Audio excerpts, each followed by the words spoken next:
All right, quick update. A lot of trial and error. Okay, so you have to remove the intake, remove the pipes connected here and here. The reason why we removed this is because we need space to pull out those 90-degree couplers that were here. Okay, so these are 8mm, 8mm. All the clamps are 8mm. Remove all the piping here. There's a 12mm here, 12mm here that needs to be removed. Okay, so you need to remove these 90-degree pipings because you cannot pull it straight down. They're at an angle.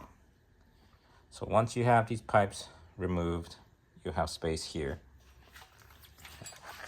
That's all you have to do for the top. For the bottom, you have to, there's a bracket holding the intercooler.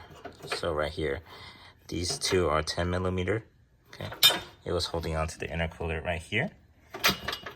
So 210, and if you were to remove the bracket, it's another 10 right here. Okay, and another 10 up here.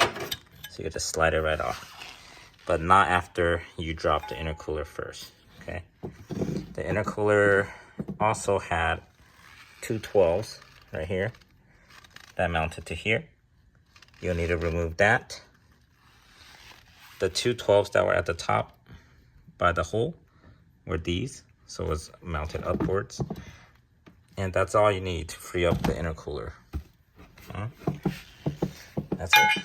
I'll clean everything up and then start mocking up the Blitz intercooler.